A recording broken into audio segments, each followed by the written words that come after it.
21,000 కోట్ల దగ్గరగా అసెట్స్ ని మేనేజ్ చేస్తున్న ఒక fund manager gold and silver prices coming times లో క్రాష్ అవబోతున్నాయని, తన లైఫ్ లోనే ఇప్పటి వరకు చూడనంత ఆల్మోస్ట్ 20-25 సంవత్సరాల నుంచి గోల్డ్ అండ్ సిల్వర్ ని చూస్తూ ఉన్నారని, తన లైఫ్ లోనే ఇప్పటి వరకు చూడనంతలా బబుల్ అంటే over pricing gold and silver లో కనిపిస్తుందని, గోల్డ్ ఎంతవరకు కరెక్ట్ అవ్వచ్చు, సిల్వర్ ఎంతవరకు కరెక్ట్ అవ్వచ్చు అనేలా తన అభిప్రాయాన్ని షేర్ చేశారు. తన అభిప్రాయం గురించి మాట్లాడుతూ పర్సనల్ గా నాకు కనిపిస్తున్న డేటా పాయింట్స్ తో రియాలిటీ ఎలా ఉండొచ్చు అనేది కూడా నేను మీతో షేర్ చేస్తాను. మళ్ళీ చెప్తున్నాను, thumbnail లో పెట్టింది కానీ ఇప్పుడు మీకు స్క్రీన్ మీద చూపిస్తున్నది కానీ $2.4 బిలియన్ ఏయుఎం మేనేజ్ చేస్తున్న అసెట్ మేనేజర్ ది సుమారుగా 21,000 కోట్లు. తను ఏం చెప్తున్నాడు, ఎంతవరకు క్రాష్ అవుతుంది అంటున్నారు, గోల్డ్ ఎంత పడుతుంది, సిల్వర్ అయితే ఏకంగా 50% పైగా పడుతుంది అంటున్నారు. కాబట్టి ఆ డేటా అంతటిని మాట్లాడుకుంటూ నా ఇండివిజువల్ ఒపీనియన్ కూడా షేర్ చేస్తానని, దీంతో పాటు మన ఎక్స్టర్నల్ అఫైర్స్ మినిస్టర్ అయిన జైశంకర్ గారు ఉన్నారా, యుఎస్ రిలేటెడ్ గా ఇండియాకి ఇష్యూస్ ఉన్నాయని, దీన్ని సార్ట్ అవుట్ చేసుకోవడానికి టైం పడుతుందని US India trade relations related గా కొంత కామెంట్స్ చేశారు. వాటిల్ని మాట్లాడుకుంటూ అండ్ అలాగే గత సింగపూర్ ఫైనాన్స్ మినిస్టర్ కూడా ఇండియా యుఎస్ రిలేషన్స్ గురించి కొన్ని ఇంట్రెస్టింగ్ కామెంట్స్ చేశారు.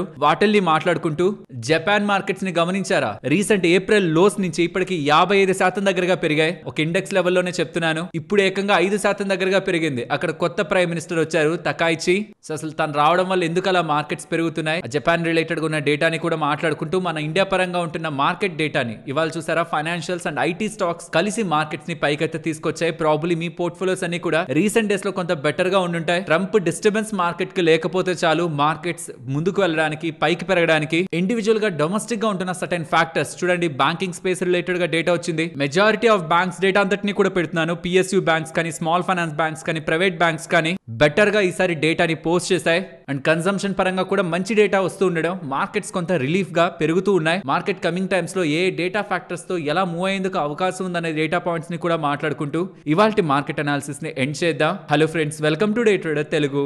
Good evening. ఫస్ట్ జైశంకర్ గారు చేసిన స్టేట్మెంట్స్ తో స్టార్ట్ చేద్దాం. అది నేను మీకు ఫస్ట్ చెప్తాను, తర్వాత మీకు ప్లే చేస్తాను. ఇనిషియల్ పార్ట్, మాకు యునైటెడ్ స్టేట్స్ కి, అమెరికాకి ఇష్యూస్ ఉన్నాయి. నేనేమి ఏమి ఇష్యూస్ లేవు, అంతా బానే ఉందని చెప్పట్లేదు. ఇష్యూస్ అయితే ఉన్నాయి, కానీ ఆ ఇష్యూస్ కారణంగా మొత్తం ఇండియా యుఎస్ రిలేషన్స్ డ్యామేజ్ అయిపోయాయంటే అది సరికాదు. సర్టెన్ పార్ట్ దాని ఆ లెవెల్లోనే చూడాలి. ఎంటైర్ యుఎస్ ఇండియా రిలేషన్స్ కి దాన్ని ముడిపెట్టద్దు. మేము ఇంకా ల్యాండింగ్ గ్రౌండ్ కి అచీవ్ కాలేదని, అంటే ట్రేడ్ డిస్కషన్స్ ఫైనలైజ్ అవ్వలేదనే క్లారిటీ అయితే మనకి ఇస్తున్నారు. అంటే వాళ్ళు అడిగేటివి అంత గొప్పగా ఉన్నాయి, ఇండియా యాక్సెప్ట్ చేయలేని విధంగా. కాబట్టి ఇంకా ల్యాండింగ్ గ్రౌండ్ కి అచీవ్ అవ్వలేదని ట్రేడ్ డిస్కషన్స్ పరంగా ఇండియా రిలేటెడ్ గా వేస్తున్న అన్ఫేర్ టారిఫ్లని పబ్లిక్ గానే మేము ఎక్స్పోజ్ చేస్తూ వస్తున్నాం. అండ్ ఆల్రెడీ ఉంటున్న యుఎస్ ఇండియా రిలేటెడ్ గా ఉంటున్న ఇష్యూస్ ని కూడా మేము త్వరలోనే సార్ట్ అవుట్ చేసుకుంటాం అనేలా స్టేట్మెంట్స్ జైశంకర్ గారి దగ్గర నుంచి ఉన్నాయి, ఎక్స్టర్నల్ అఫైర్స్ మినిస్ట్రీ సైడ్ నుంచి. అండ్ ఈ సిమిలర్ స్టేట్మెంట్స్ రిలేటెడ్ గా అండ్ గత సింగపూర్ ఫైనాన్స్ మినిస్టర్ జార్జ్ ఇయో కూడా ట్రంప్ ఇండియాని బులీ చేద్దామని, కార్నర్ చేద్దామని ప్రయత్నించారు, కానీ అది వర్కౌట్ అవ్వలేదు. అది వర్కౌట్ అవ్వలేదని ఎలా చెప్తున్నానంటే, కరెక్ట్ గా ప్రైమ్ మినిస్టర్ నరేంద్ర మోడీ గారి బర్త్డే కి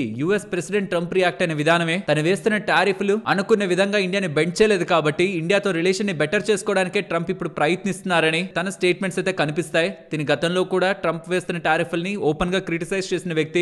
నాకు పర్సనల్ గా ఏమనిపిస్తుంది అంటే, వేరే దేశాలన్నీ కూడా యుఎస్ ఇండియాని ఏం చేయలేవు, యుఎస్ ఇండియాని ఎప్పుడు తగ్గించలేవు, బులీ చేయడం అవ్వదు ఇండియాని అనేలా ఇలా స్టేట్మెంట్స్ పబ్లిక్ గా చేస్తూ ఉండేసరికి ఇప్పుడు నేను వెనక్కి తగ్గితే వీళ్ళందరూ చెప్పింది నిజమైపోతుంది కదా, నేను ఇంకా ఏదో చెయ్యాలనేలా ట్రంప్ ఏదైనా కొత్త స్టేట్మెంట్స్ చేస్తారేమో అనిపిస్తుంది. యూజువల్లీ ఇలాంటి ఇంపాక్ట్ కూడా ఉంటది కదా ప్రెస్ మీడియా అంతట్లో కూడా. ఏ కంట్రీస్ కి సంబంధించిన వాళ్ళు like Russian president recent times లో అదే కామెంట్స్ చేశారు, ఇండియాని చైనాని యుఎస్ వాళ్ళు టారిఫ్లతో ఇంపాక్ట్ చేయలేరని. ఇప్పుడు సింగపూర్ ఫైనాన్స్ మినిస్టర్ అలానే అంటున్నారు. కొన్ని కంట్రీస్ లైక్ బ్రెజిల్ కి సంబంధించిన వాళ్ళు కూడా సిమిలర్ లైన్స్ లోనే కామెంట్స్ చేస్తూ ఉంటారు యుఎస్ కి అగైనెస్ట్ గా. సో దీంతో వెనక్కి వెళ్లాల్సిన మనిషి కూడా ఇలా అందరూ అనుకుంటున్నారు, ఇప్పుడు నేను చేస్తే అదే నిజం అవుతుంది కదా అని. చేయాల్సిన దానికంటే ఇంకొంత ఎక్కువ యాక్టివిటీ ట్రంప్ సైడ్ నుంచి వీళ్ళ స్టేట్మెంట్స్ కారణంగా ఏమైనా క్రియేట్ అవుతుంది అనేది జనరల్ గా వస్తున్న థింకింగ్. గోల్డ్ అండ్ సిల్వర్ గురించి మాట్లాడుకోవాలి. పేజ్ 360 వెల్త్ మేనేజర్ అయిన అమిత్ గోయల్ గారు సిఎన్బిసి వాళ్ళకి ఇస్తున్న ఇంటర్వ్యూలో తన అనుభవం ఉన్నప్పటి నుంచి గోల్డ్ అండ్ సిల్వర్ మార్కెట్ లో ఉంటున్న లాస్ట్ 2 డికేడ్స్ అనుభవం ఉన్నప్పటి నుంచి చూస్తున్నారని, ఎప్పుడు కూడా ఇంతలా గోల్డ్ సిల్వర్ తన ఎక్స్పెక్టేషన్స్ ని దాటి పెరగలేదని, ఇది చరిత్రలోనే సెకండ్ స్ట్రాంగ్ గెయిన్స్ అని, అండ్ ఇది ఇలా వెళ్లే అవకాశం తక్కువ అని, ఒక స్ట్రాంగ్ మార్క్ దగ్గర నుంచి gold and silver profit booking ని చూస్తాయని, అలా గోల్డ్ 30 నుంచి 35% పడే అవకాశం ఉందని, లైక్ 2007-8లో పడింది కదా 35% దగ్గరగా, అలా మళ్ళీ 2012లో 40% దగ్గరగా కూడా గోల్డ్ పడింది. ఇన్ఫాక్ట్ అలా అసలు ఎందుకు గోల్డ్ పడింది అండ్ ఇప్పుడు ఎందుకు గోల్డ్ పెరుగుతుందన్న రీజన్స్ అన్నిటిని కూడా ఈ వీడియోలో మెన్షన్ చేశాను ఆల్రెడీ చాలా డేస్ బ్యాక్. సో తను 2008 సినారియోలోకి వెళ్తున్నారు. 2008 సినారియోలో లో ఉన్నట్టు 35% దగ్గరగా గోల్డ్ పడుతుందని ఎలా తను అంచనా వేస్తూ ఆ లెవెల్స్ కి వస్తే చాలా మంచి ధరకి గోల్డ్ ఉంటున్నట్టని అప్పుడు తను కొంటాడని, సిల్వర్ అయితే ఎనీథింగ్ లెస్ దాన్ 50% కరెక్షన్ అయితే తను ఒప్పుకోడని, ఖచ్చితంగా 50% అయినా మినిమం సిల్వర్ కరెక్ట్ అవ్వాలనేలా తన అభిప్రాయం అని, రెండు ఒక మ్యాడ్నెస్ లోకి వెళ్ళిపోయి బిగ్గెస్ట్ మ్యాడ్నెస్ లో ఉన్నాయనేలా గోల్డ్ అండ్ సిల్వర్ ధరల గురించి అయితే చెప్పారు. ఫ్రెండ్స్ 35% బంగారం పడుతుంది అంటే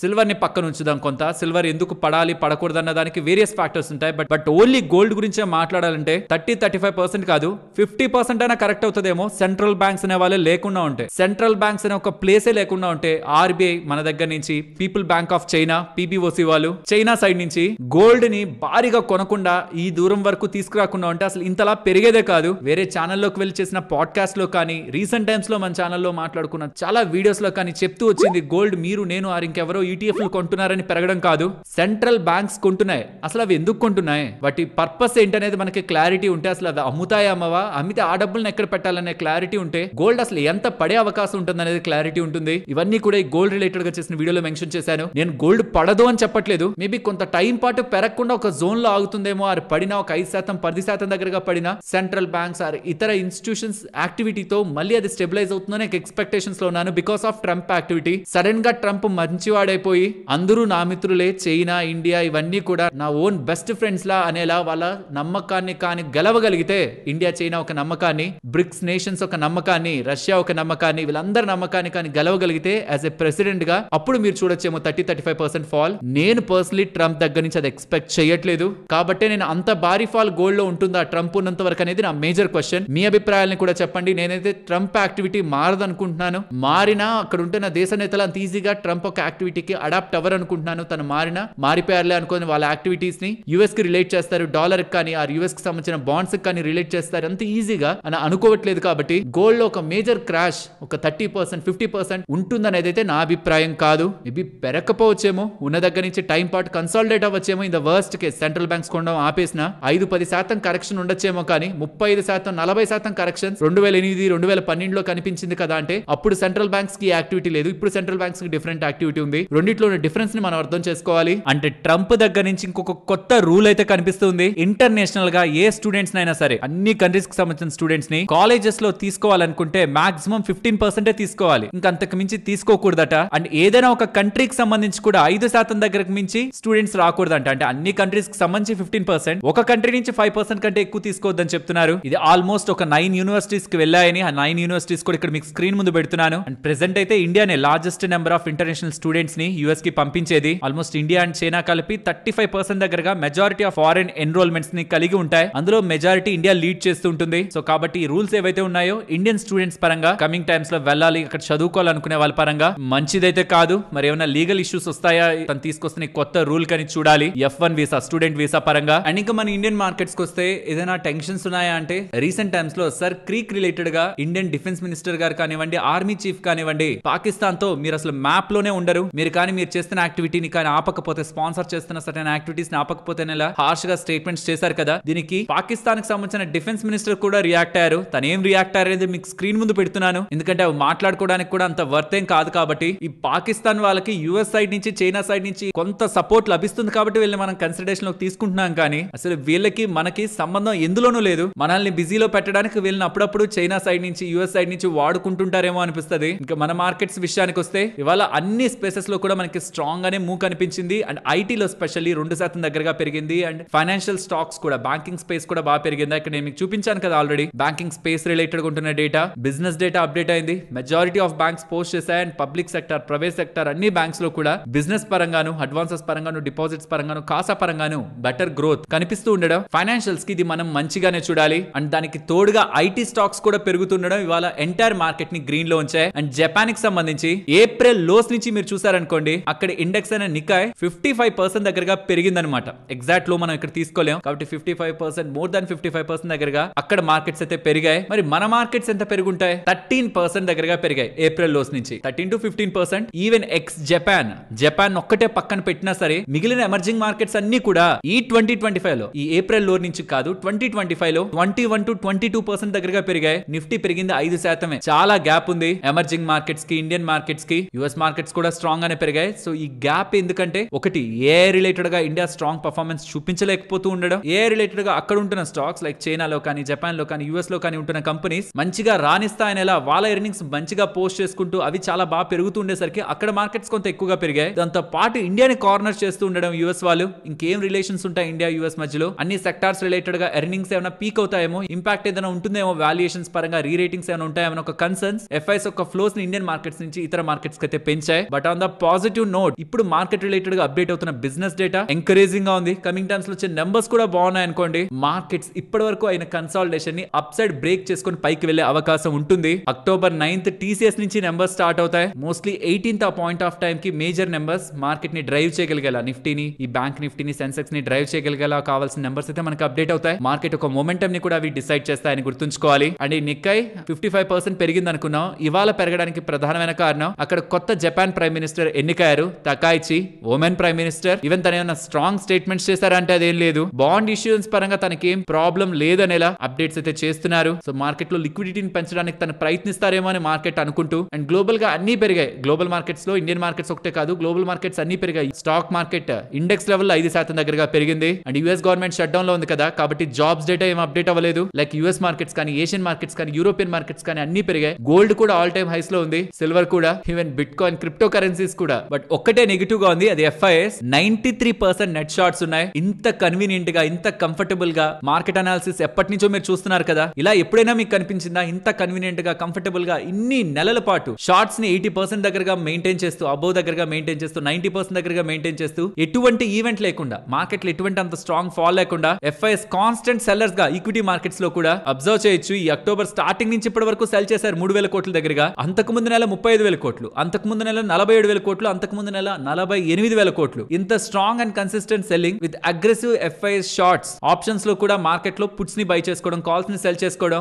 ఎక్స్ట్రీమ్ షార్టింగ్ యాక్టివిటీ అయితే ఎఫ్ఐఎస్ కనిపిస్తుంది. ప్రాబబ్లీ నెంబర్స్ ఏమైనా ట్రిగ్గర్ చేసి మార్కెట్ ని పైకి తీసుకువెళ్లే ప్రయత్నం చేస్తే ఆల్ టైమ్ హై కి మళ్ళీ మార్కెట్ వెళ్ళడానికి ఎఫ్ఐఎస్ ఒక షార్ట్స్ చాలా వరకు హెల్ప్ అవుతాయి. బట్ వాళ్ళ షార్ట్స్ ఏమో ఈ మధ్య కాలంలో ఎప్పుడు కవర్ అవుతున్నట్లయితే కనిపించట్లేదు. నాకు తెలిసి ఒక్క అప్డేట్ యూఎస్ సైడ్ నుంచి వచ్చేది, ఇండియా రిలేటెడ్ గా ఇష్యూస్ ని సార్ట్ అవుట్ చేసుకుంటున్నామని. That will be the biggest boost. Overnight లో ఎఫ్ఐఎస్ ఇంకా షార్ట్స్ ని కవర్ చేసుకోవడం తప్పితే ఇంకొక ఆప్షన్ లేదని నెక్స్ట్ మార్కెట్ సెషన్ లో ఎంటైర్ షార్ట్స్ లో మెజారిటీ ఆఫ్ షార్ట్స్ ని వాళ్ళు కవర్ చేసుకుంటారు. Single biggest day gain Indian markets పరంగా మీరు ఆ న్యూస్ అప్డేట్ వింటున్నప్పుడైతే ఖచ్చితంగా చూస్తారు. లెట్స్ సీ అది ఎప్పుడు సెటిల్ అవుతుందని. జయశంకర్ గారు చెప్తున్నది అయితే అంత ఈజీగా ల్యాండ్ అయ్యేలా లేదు. రెడ్ మార్క్స్ ఉన్నాయి. మాకుంటున్న బౌండరీస్ ని మేము రెస్పెక్ట్ చేసుకుంటేనే ట్రేడ్ డీల్ చేస్తామంటాం. ప్రాబ్లీ అది కొంత డిలే అయ్యేలాగే మనకు కనిపిస్తుంది. అండ్ మార్కెట్ పార్టిసిపెంట్స్ ఒకటే చెప్తున్నాను, స్పెషల్లీ కొత్త వాళ్ళకి, మార్కెట్ ఎలా అయితే కొద్ది రోజుల క్రితం పడుతూ మీ పేషెన్స్ ని టెస్ట్ చేసిందో అలానే ఇప్పుడు మీకు తిరిగి కూడా ఇస్తూ ఉంది కదా.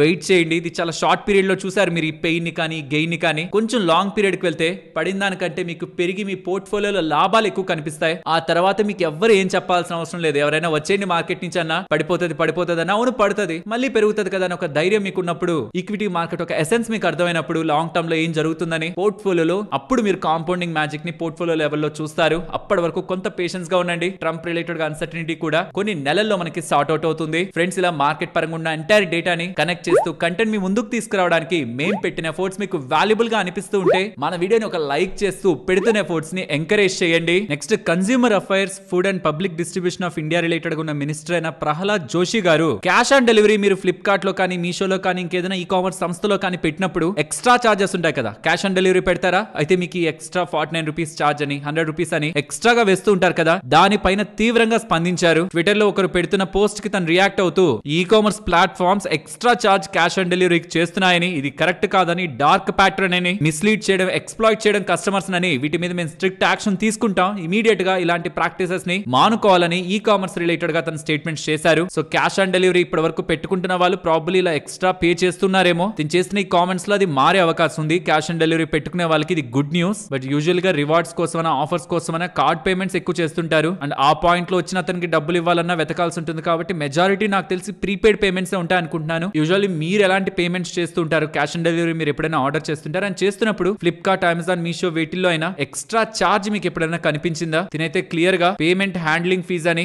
ఆఫర్ హ్యాండ్లింగ్ ఫీజ్ అని, ప్రొటెక్ట్ ప్రామిస్ ఫీ అని, ఇలా ప్రొడక్ట్ ప్రైస్ కంటే 226 రూపాయలు ఎక్కువ మేము పే చేస్తున్నాం, అదని ఇదని మా దగ్గర ఎక్కువ ధర వేసేస్తున్నారు మా మీద అనేలా తన కామెంట్స్ అయితే కనిపిస్తున్నాయి. ఈ మధ్య స్లోగా ఇలాంటి ఎక్స్ట్రా ఫీజులు కూడా ఫుడ్ డెలివరీ యాప్స్ దగ్గర నుంచి ఈ కామర్స్ ప్లాట్ఫామ్ వరకు అందరూ చార్జ్ చేస్తున్నారు. గవర్నమెంట్ ఇది మేము గమనిస్తున్నాం, ట్రాన్స్పరెన్సీని మెయింటైన్ చేయండి అనేలా కన్స్యూమర్ అఫైర్స్ మినిస్ట్రీ అయిన ప్రహ్లాద్ జోషి గారి దగ్గర నుంచి స్టేట్మెంట్స్ అయితే వచ్చాయి. చూడాలి అట్లీస్ట్ మినిస్టర్ గారు రెస్పాండ్ అయిన తర్వాత అయినా వీళ్ళు అవి మానుకుంటారా అని. అని. ఆఫ్టర్ రతన్ టాటా గారి తర్వాత టాటా సన్స్ అంటే ఈ టాటా కంపెనీస్ అన్నిటిని యాజ్ ఎ పేరెంట్ కంపెనీగా చాలా వాటిల్లో టాటా కంపెనీస్ లో గ్రూప్ కంపెనీస్ లో ఉంటున్న చాలా వాటాని హోల్డ్ చేసే టాటా సన్స్ పవర్ స్ట్రగుల్ అయితే ఎదుర్కొంటుంది. ఈవెన్ రతన్ టాటా గారు చైర్మన్ గా లేకపోతున్నా బోర్డ్ రిలేటెడ్ గా కొంత కమాండ్ అయితే ప్రదర్శించే వాళ్ళు. దాని తర్వాత నోయల్ టాటా గారు వచ్చినప్పటి నుంచి ఇంటర్నల్ గా ఇష్యూస్ స్టార్ట్ అయ్యాయని, స్పెషల్లీ టాటా సన్స్ లో 66% దగ్గరగా వాటాని హోల్డ్ చేసే టాటా ట్రస్ట్ లో ఉంటున్న ట్రస్టీస్ మధ్యలో ఉంటున్న కాన్ఫ్లిక్ట్ ఒక 2 వర్గాలుగా దాన్ని చీల్చేసిందని 2 సెక్షన్స్ ఆఫ్ ట్రస్టీస్ లా ఎవరిపైన ఇంకొకరు ఆధిపత్యం చలాయించాలని చూస్తున్నారని దీని రిలేటెడ్ గా అక్టోబర్ 10th బోర్డ్ మీటింగ్ ని పెట్టి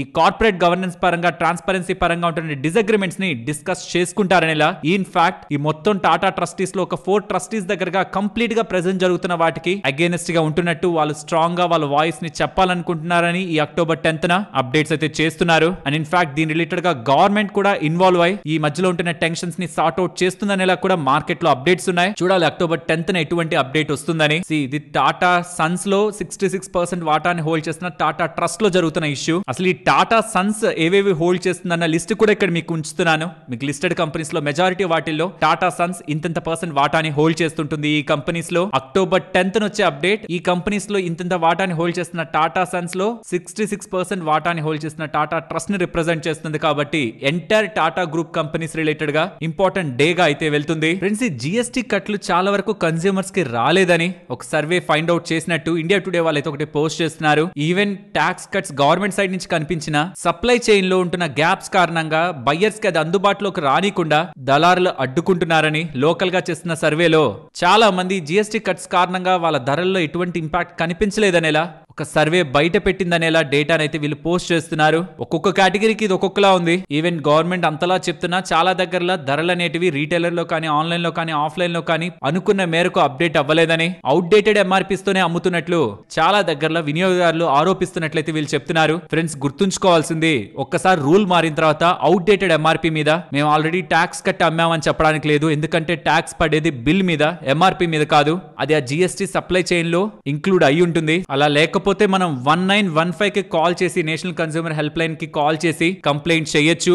నిర్మలా సీతారామన్ గారు 184,000 కోట్ల దగ్గరగా బ్యాంక్ అకౌంట్స్ లో డబ్బుల్ని పెట్టుకొని నామినీస్ ఎవరో చెప్పకుండా వాళ్ళ తదనంతరం ఎవరికి ఇవ్వాలో చెప్పకుండా వదిలేసిన డబ్బులు అన్క్లెయిమ్డ్ అసెట్స్ బ్యాంక్స్ దగ్గర, ఇన్సూరెన్స్ దగ్గర, మ్యూచువల్ ఫండ్స్ దగ్గర, ప్రావిడెంట్ ఫండ్ అకౌంట్స్ లో చాలా ఇలాంటి ఇన్స్టిట్యూషన్స్ దగ్గర 184,000 కోట్ల దగ్గరగా ఉన్నాయని. అండ్ ఇలా ఉంటున్న డబ్బుల్ని ఆ family members just minimum information ఇస్తూ కూడా అది అన్క్లెయిమ్డ్ మనీని క్లెయిమ్ చేసుకునే విధంగా కమింగ్ టైమ్స్ లో గవర్నమెంట్ కూడా నేషన్ వైడ్ గా వీటి రిలేటెడ్ గా అవేర్నెస్ ని పెంచుతూ ఇండివిజువల్స్ కి వాళ్ళ ఇంట్లో వాళ్ళకి డబ్బులు వెళ్లేలా చూస్తుందని ఈ ఉద్గమ్ పోర్టల్ ఉంటుంది కదా, జస్ట్ మీరు UDGAM అని గూగుల్ చేస్తే ఈ పోర్టల్ వస్తుంది. ఇందులో రిజిస్ట్రేషన్ చేసుకునే ఆ మనీని మీరు క్లెయిమ్ చేసుకోవచ్చు అనేలా నిర్మలా సీతారామన్ గారు చెప్తూ ఉన్నారు. అంత ఈజీగా అయితే క్లెయిమ్ అవ్వదు, కొంత ప్రాసెస్ అయితే ఉంటుంది. బట్ దాన్ని సింప్లిఫై చేస్తారనేలా చెప్తున్నారు. కాబట్టి చూడాలి మరి ఎటువంటి దీని రిలేటెడ్ గా ఈజ్ ఆఫ్ యాక్సెస్ ని ఇస్తారని. అండ్ డైరెక్ట్ రిలేటివ్స్ ఉంటే ఓకే, బట్ డైరెక్ట్ రిలేటివ్స్ కూడా లేరు ఇండియన్ రూల్స్ ప్రకారం. ఆ ట్రీలో మేము దానికి అర్హులం అని చెప్పడానికి కొంత ఎక్కువ ఎఫర్ట్స్ పెట్టాల్సి ఉంటుంది. ఎలా దీన్ని సార్ట్ అవుట్ చేస్తారు ప్రెసెంట్ ఉన్న టెక్నాలజీని యూస్ చేసుకొని అనేది చూడాలి. ఎవరైనా ఇలా ఈ పోర్టల్లో ఇప్పటివరకు ఏదైనా క్లెయిమ్ చేసుకున్నారా? క్లెయిమ్ జరిగిందా ఎప్పుడైనా? మీకు మీ ఎక్స్పీరియన్స్ ఒకసారి వీలైతే కామెంట్ సెక్షన్ లో చెప్పండి. ఫ్రెండ్స్, ఇప్పటి వరకు షేర్ చేసిన డేటా మీకు ఇంట్రెస్టింగ్ అనిపించిందా? అనిపిస్తే వీడియోని తప్పకుండా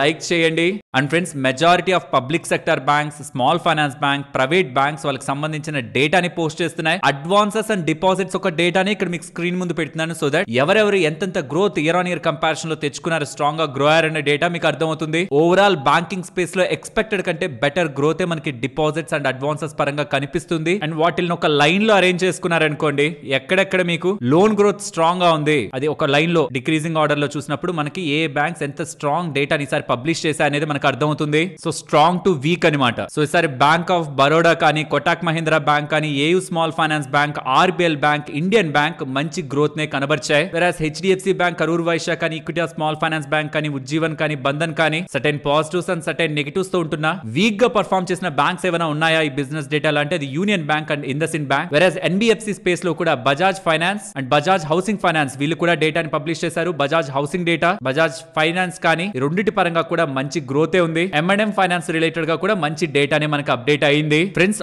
ఆప్షన్స్ ట్రేడింగ్ లో 45 లక్షలు ఒక అతను కోల్పోయారని, అందులో 25 లక్షలు లోన్ తీసుకొని కోల్పోయారని, feeling tired and frustrated, depressed అని, నీడ్ హెల్ప్ అనేలా ఒకరు పోస్ట్ చేశారా సోషల్ మీడియాలో. ఫస్ట్ లో తను అనుకున్న పొజిషన్స్ ఆపరేషన్స్ బెటర్ గా వెళ్తుండడం, దాన్ని స్కేల్ చేశారని, ప్రాపర్ రిస్క్ ని మెయింటైన్ చేయలేకపోతుండడం, తను పెట్టిన డబ్బులే కాదు, తన ఓన్ మనీయే కాదు, లోన్ ద్వారా తర్వాత తెచ్చిన మనీ కూడా డబ్బులు పోతుండడం, అది రికవర్ చేయాలని ప్రయత్నిస్తూ ఉండడం, 25 లక్షల అడిషనల్ లోన్ మనీని కూడా తను కోల్పోయారని ఒకరు చెప్తుంటే, సిమిలర్ గా ఇదే లైన్స్ లోనే 1,10,00,000 దగ్గరగా నేను కూడా FNO లో నష్టపోయానని ఇంకొకరు కూడా పోస్ట్ చేశారు. వారానికి 1,00,000 నుంచి 2,00,000 వరకు ఆప్షన్ సెల్లింగ్ ద్వారా కన్సిస్టెంట్ గానే తను సంపాదించాడని, అలా వస్తున్న డబ్బుల్ని చూసి కాన్ఫిడెంట్ అయి కంట్రోల్ ని కోల్పోయి జాబ్ అంతా కూడా మానేసి ఫుల్ టైం ట్రేడింగ్ లోకి దిగాక ఓవర్ ద మంత్స్ తను చేస్తున్న మిస్టేక్స్ తో స్లోగా తన క్యాపిటల్ ని మాత్రమే కాదు, తన సేవింగ్స్ FD ని కూడా కోల్పోయాడనేలా, borrowed confidence and lack of risk management తన లాస్ కి ప్రధానమైన కారణం అనేలా తను చెప్తున్నారు. గతంలో కూడా చాలా సార్లు చెప్పింది, మార్కెట్ లో ట్రేడింగ్ లో స్పెషల్లీ నష్టపోయినప్పుడు ఆ ఎన్విరాన్మెంట్ ఎలా ఉంది, ఆ కండిషన్స్ ఎలా ఉన్నాయి, ఏం చేయడం కారణంగా మనకు ఆ తప్పు జరుగుతుంది అనేది మనం అసెస్మెంట్ చేసుకోకుండా అదే రీతిలో వెళ్ళిపోయి రూపాయి పోయిన దగ్గర ఇంకో రూపాయి వెతకాలని ప్రయత్నిస్తే ఇంకొక ₹2 పోతుంది, దాని వెతకాలనే ప్రయత్నంలో ఇంకొక ₹4 పోతుంది. అలా మీరు అప్పటి వరకు సంపాదించిన లాభాలతో పాటు నష్టాలను కూడా చూడాల్సి ఉంటుంది. కాబట్టి ట్రేడింగ్ కొత్త వాళ్ళు, ఏవీ తెలియని వాళ్ళు మార్కెట్ లోకి వచ్చి చేయడం బిగ్ రిస్క్. అండ్ ఆల్రెడీ చేస్తున్న వాళ్ళు కూడా ఎప్పుడైనా నష్టపోయినప్పుడు వెంటనే పేపర్ ట్రేడింగ్ లోకి వెళ్ళిపోండి. ఎందుకంటే నేను ఆపమన్నా మీరు ఖచ్చితంగా మీకున్న ప్రీవియస్ ఎక్స్పీరియన్స్ తో మీరు ఆపరు. బట్ ఐ స్ట్రాంగ్లీ సజెస్ట్ లక్షలు పోయాయి కదా అని మళ్ళీ లక్షలతో చేయొద్దు, ఒక లాట్ తో చేయండి, లేదు పేపర్ మీద చేయండి. పోతే 100,000 వేలల్లో పోవాలి, 5,000 10,000 కానీ మళ్ళీ లక్షలతో ఆ పొజిషన్ సైజింగ్ ఎక్కడి నుంచి వస్తుంది? అలా లాస్ అయిన వ్యక్తికి కాన్ఫిడెన్స్, తప్పు చేశాను నష్టపోయాను, ఈసారి కూడా తప్పు చేస్తే నష్టపోతాననే భయం వదిలేసి ఎలా అయినా దాన్ని రికవర్ చేయాలనే ప్రయత్నం ఉండడం కరెక్ట్ కాదు. నేను ఆపలేను, నాకు తెలుసు మార్కెట్ లో నేను డబ్బులు సంపాదించగలనే కాన్ఫిడెన్స్ మీకుంటే పేపర్ ట్రేడింగ్ ఆర్ ఒక లాట్ తో పోతే 100,000లోనే పోవాలి, కానీ మళ్ళీ 1,000 లక్షలు అన్నట్టు పెద్ద అమౌంట్స్ కి మార్కెట్ లో రివెంజ్ ట్రేడింగ్ చేసి పోగొట్టుకోకూడదు. ఇది బిగినర్స్ ప్రతి ఒక్కరూ తెలుసుకోవాలని షేర్ చేస్తున్నాను. నెక్స్ట్ సెబీ చైర్మన్ గారు తుహిన్ కాంత పాండే గారు ఉన్నారా, తను ఏమంటున్నారంటే FNO ట్రేడింగ్ అనేది హెడ్జింగ్ కోసం పెట్టిందని, క్విక్ గెయిన్స్ కోసం కాదని, అసలు FNO ఎందుకుంది, దాని రిలేటెడ్ ఉన్న పర్పస్ ఏంటో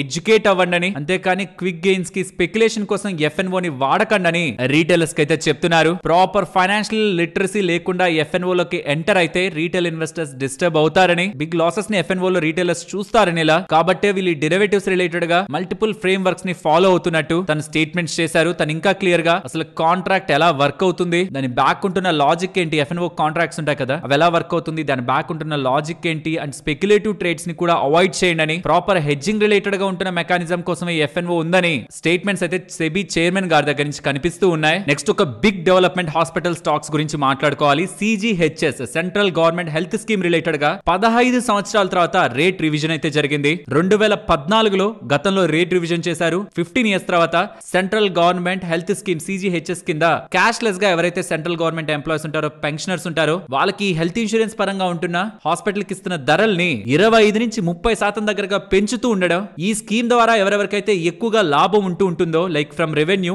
గవర్నమెంట్ సైడ్ నుంచి ఎక్కువగా రెవెన్యూ వచ్చింది అనుకోండి, లైక్ ఫోర్టిస్ వాళ్ళకి కానీ, మ్యాక్స్ హెల్త్ కేర్ కానీ, నారాయణ హృదయాలయ, యథార్థ హాస్పిటల్స్, వీళ్ళకి ఎక్కువగా అప్ టు 35% దగ్గరగా revenue from government employees or government pensioners నుంచి వాళ్ళు వాడుకున్న హెల్త్ స్కీమ్ ద్వారా వస్తుంది. కాబట్టి CGHS ద్వారా వస్తుంది. కాబట్టి 25 నుంచి 30% దగ్గరగా హాస్పిటల్స్ కి గతంలో ఇస్తున్న డబ్బుల కంటే ఇప్పుడు పెంచుతారనేసరికి స్టాక్స్ అయితే ఇవాళ స్ట్రాంగ్ గా పెరిగాయి. హాస్పిటల్ స్టాక్స్ అన్ని కూడా ఎగ్జాంపుల్ చూడాలంటే కరోనరీ ఆర్టరీ బైపాస్ గ్రాఫ్ట్ అనేది వితౌట్ పంప్ 1,46,000 ఇచ్చారు మాక్సిమం గతంలో, కానీ ఇప్పుడు అది 2,36,000 చేశారని, నార్మల్ డెలివరీకి 9,200 ఇచ్చే వాళ్ళు కాస్త ఇప్పుడు 35,000 ఇస్తున్నారని, ఈజీగా ఇది రెవెన్యూస్ ని, మార్జిన్స్ ని స్ట్రాంగ్ గా ఇంపాక్ట్ చేస్తుంది. కాబట్టి ఇలా వస్తున్న డేటాతో ఇవాళ హాస్పిటల్ స్టాక్స్ మంచిగా పెరిగాయి. And global stock chip maker అనే AMD గురించి మాట్లాడుకోవాలి. 26% దగ్గరగా 26-27% దగ్గరగా పెరిగింది స్టాక్. దీనికి ప్రధానమైన కారణం ఓపెన్ AI వాళ్ళతో, చాట్ GPT వాళ్ళతో వీళ్ళు కుదుర్చుకుంటున్న డీల్. ఇందులో భాగంగా ఓపెన్ AI వాళ్ళు AMD కి సంబంధించిన 6 గిగావాట్ AMD GPUs ని మల్టిపుల్ జనరేషన్ కి సంబంధించిన వాటిని స్టార్టింగ్ విత్ ఇన్స్టింక్ట్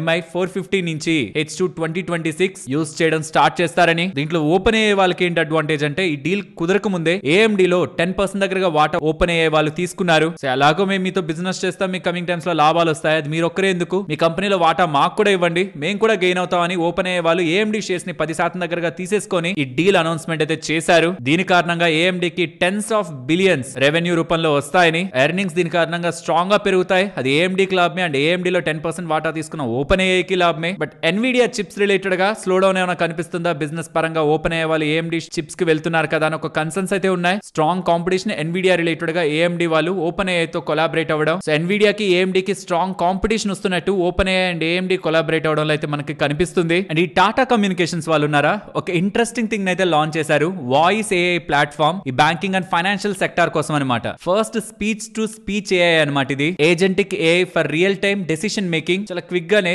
లో లేటెన్సీతో ఇది వర్క్ అవుతుందని, 40కి పైగా ఉంటున్న ఇండియన్ అండ్ గ్లోబల్ లాంగ్వేజెస్ తో live translation and context retention ని మెయింటైన్ చేస్తూ ఏజెంట్ గా ఈ voice AI banking and financial sector లో ఉంటున్న వాళ్ళకి సేవల్ని అందిస్తుందని, ఇది ఒకటే ఈజీగా క్విక్ గా చేస్తుందని MD and CEO of Tata communications AS Lakshmi Narayana గారు అయితే స్టేట్మెంట్స్ చేస్తున్నారు. సో కస్టమర్స్ కి సంబంధించిన కన్సర్న్స్ ని మీరు మాట్లాడితే అది కూడా తిరిగి మాట్లాడుతూ మీకు ఆన్సర్స్ ఇచ్చేలా అనమాట బ్యాంకింగ్ అండ్ ఫైనాన్షియల్ స్పేస్ లో. సో స్లోగా చూడండి ఏ రూపం దాలుస్తూ ఉందని. స్టాక్ అయితే ఇవాళ పెరిగింది. It's good development. ఈ జాగిల్ వాళ్ళు ఉన్నారా, ఇంకొక క్లయింట్ ని యాడ్ చేసుకుంటున్నారు, ఎస్ఎంసి గ్లోబల్ సెక్యూరిటీస్ వాళ్ళని. వాళ్ళకి సంబంధించిన వాళ్ళ ఎంప్లాయీస్ కి సంబంధించిన expense management and benefit solutions related గా వీళ్ళ ప్రొడక్ట్స్ అయిన జోయర్ అండ్ సేవ్ ప్రొడక్ట్స్ ని వాళ్ళు ఎస్ఎంసి గ్లోబల్ సెక్యూరిటీస్ వాళ్ళకి అందిస్తారని అప్డేట్ చేస్తున్నారు. సో టైం టు టైం వీళ్ళు అప్డేట్ చేస్తూనే ఉంటారులేండి, మాకు ఇలా క్లయింట్స్ యాడ్ అయ్యారని. Part of their business. Bondada engineering వాళ్ళు 63 crore 86 lakhs చేసే solar street lighting project Bihar related గా గెలుచుకున్నారని, నెక్స్ట్ 90 days లో ఇది ఎగ్జిక్యూట్ చేస్తారని అప్డేట్ చేస్తున్నారు. అండ్ ఆఫీస్ వాళ్ళు కూడా ముంబైలో వాళ్ళ ఫుట్ ప్రింట్ ని పెంచుకుంటున్నట్టు కొత్తగా 50,000 square feet ఫెసిలిటీని సుప్రీం బిజినెస్ పార్క్ ఆ ఏరియాలో హీరానందని గార్డెన్స్ దగ్గర ఓపెన్ చేస్తున్నారని, ఆల్రెడీ మెజారిటీ ఆఫ్ ఆ స్పేస్ అంతా కూడా లీజ్ కి ఇచ్చేసినట్టు. ఇది 35th ఆఫీస్ సెంటర్ అని ముంబైలో వీళ్ళ బిజినెస్ రిలేటెడ్ ఉంటున్న ఇంపార్టెంట్ డెవలప్మెంట్స్ ని షేర్ చేశారు. And without rare earth magnets లేకుండా మోటార్ ని ఎలక్ట్రిక్ వెహికల్స్ కోసం వీళ్ళు డెవలప్ చేశారు. ఇది ఇండియాకి సంబంధించిన first auto OEM government certification రావడం in house ferrite motor related గా. ఈ రేర్ ఎర్త్ మ్యాగ్నెట్స్ తో ఉంటున్న 7 kV అండ్ 11 kV మోటార్స్ తో మ్యాగ్నెట్ మోటార్స్ తో వీళ్ళు డిజైన్ చేసిన మోటార్స్ పోటీ పడుతున్నాయని, కమింగ్ టైమ్స్ లో ఉంటున్న ఓలాకి సంబంధించిన ఎంటర్ ఈవీ లైనప్ లో వాటిని యూస్ చేస్తారనేలా అప్డేట్ చేస్తున్నారు. సో చైనాతో సప్లై చైన్ రిస్క్ వచ్చినప్పుడు ఈవీ ఎలా గ్రో అవుతుందో అనుకున్నప్పుడు మనకి ఈ magnet rare earth magnets related గా కన్సర్న్స్ ఒక పెద్ద ఇష్యూ అయింది కదా. ఇప్పుడు అవి లేకుండా వీళ్ళు ఇన్ హౌస్ గా ఫెరైట్ మోటార్స్ ని without rare earth magnets develop చేశారంటున్నారు. బట్ దాని ఒక రియల్ పర్ఫార్మెన్స్ ఎలా ఉంటుందో కొంత టైం తర్వాత మనకు క్లారిటీ ఉంటుంది. కేఈసీ ఇంటర్నేషనల్ వాళ్ళకి 1102 crores విలువ చేసే న్యూ ఆర్డర్స్ లభించాయని, civil, transportation, transmission and distribution, cable and conductor segment లో వీళ్ళకి ఆర్డర్స్ లభించినట్టు. అండ్ ఇయర్ స్టార్టింగ్ నుంచి ఇప్పటి వరకు 12,800 crore ఆర్డర్స్ ని వీళ్ళు గెలుచుకున్నట్టు కేఈసీ ఇంటర్నేషనల్ వాళ్ళు చెప్తున్నారు. నెక్స్ట్ ట్రెంట్ వాళ్ళు కూడా వాళ్ళ బిజినెస్ డేటాను షేర్ చేశారు. డేటా బానే మీకు కనిపిస్తుంది. స్టాండ్ లోన్ లో revenue 17%, first half of FY26 లో కూడా 19% గ్రోత్. బట్ ఇది ఉంటున్న వాల్యుయేషన్స్ కి వీళ్ళు చూపిస్తున్న గ్రోత్ కి ఈ రీసెంట్ టైమ్స్ లో అయితే కొంత స్లో డౌన్ అయితే కనిపిస్తుంది. వెస్ట్ సైడ్ ఒక 13 దగ్గరగా, జూడియో పరంగా ఒక 40 దగ్గరగా స్టోర్స్ యాడ్ చేసినా సరే ఇదే స్పేస్ లో ఉంటున్న ఇతర కంపెనీస్ పబ్లిష్ చేస్తున్నట్టు అంత స్ట్రాంగ్ నంబర్స్ అయితే వీళ్ళు డిస్ప్లే చేయట్లేదు. అండ్ కళ్యాణ్ జ్యువెలర్స్ డేటా బాగుంది. రెవెన్యూ 30% గ్రో అయింది. Same store sales growth 16% and showrooms ని కూడా 15 దగ్గరగా ఈ క్వార్టర్ లో యాడ్ చేశారు. ఇంటర్నేషనల్ ఆపరేషన్స్ కూడా 17% దగ్గరగా పెరిగాయి. మిడిల్ ఈస్ట్ లో 10% గ్రోత్. ఇంటర్నేషనల్ గా కూడా 2 షోరూమ్స్ ని యాడ్ చేశారని, అండ్ టోటల్ షోరూమ్స్ ప్రెసెంట్ 436 దగ్గరగా వీళ్ళు మెయింటైన్ చేస్తున్నట్టు అప్డేట్ చేస్తున్నారు. అండ్ 15 కొత్తగా ఇంకొన్ని కళ్యాణ్ షోరూమ్స్ ని దివాళీ లోపు ఓపెన్ చేస్తారని కూడా చెప్పారు. అండ్ డీమార్ట్ వాళ్ళ బిజినెస్ డేటా లాస్ట్ 3 year వీళ్ళ CAGR రెవెన్యూ పరంగా 16% అనమాట. ఈసారి వీళ్ళు పోస్ట్ చేసిన గ్రోత్ రెవెన్యూ పరంగా 15.5%. సో గతంలో లాస్ట్ 3 years CAGR అయితే మీట్ అవుతుంది. అండ్ ఓవరాల్ స్టోర్స్ 432 దగ్గరగా మెయింటైన్ చేస్తున్నారని, 1 అండర్ కన్స్ట్రక్షన్ లో ఉందని అప్డేట్ చేస్తున్నారు. నెక్స్ట్ చాలా చిన్న కంపెనీ, 17,000 కోట్ల మార్కెట్ క్యాపిటల్ ఉండే company. Renewable side EPC contracts ని, సొల్యూషన్స్ ని ప్రొవైడ్ చేస్తుంటారు. వీళ్ళకి 1000 కోట్ల పైబడే అల్ట్రా మెగా ఆర్డర్ వీళ్ళ parent company global Korean company అయిన JNK గ్లోబల్ కొరియా దగ్గర నుంచి వచ్చిందని అప్డేట్ చేస్తుండడం. చిన్న కంపెనీ, వీళ్ళ పేరెంట్ సైడ్ నుంచి ఒక బిగ్ ఆర్డర్ లభించేసరికి స్టాక్ ఇవాళ 10% దగ్గరగా పెరిగి అప్పర్ సర్క్యూట్ లో క్లోజ్ అయింది. అండ్ వీళ్ళ బిజినెస్ ని మీరు అబ్జర్వ్ చేస్తే స్లోగా 2020 నుంచి కాన్స్టెంట్ గా రెవెన్యూస్ లో మనకి అప్టిక్ అయితే కనిపిస్తుంది. But in recent last 3 years అంత స్ట్రాంగ్ అప్టిక్ ఏం ఉండదు. సిమిలర్ గా ప్రాఫిటబిలిటీ సైడ్ కూడా ఒక పాయింట్ లో స్ట్రాంగ్ గా గెయిన్ అయింది కాస్త రీసెంట్ ఇయర్స్ నుంచి అంత స్ట్రాంగ్ ప్రాఫిటబిలిటీ కూడా ఏం కనిపించదు. బట్ ఒక మంచి ఆర్డర్ లభించింది అండ్ మొమెంటం అయితే కనిపించింది ఇవాళ. సరే మరి ఉంటాను, మరొక ఇంట్రెస్టింగ్ వీడియోతో మళ్ళీ మీ ముందుకు వస్తాను. అంతవరకు టేక్ కేర్, జై హింద్.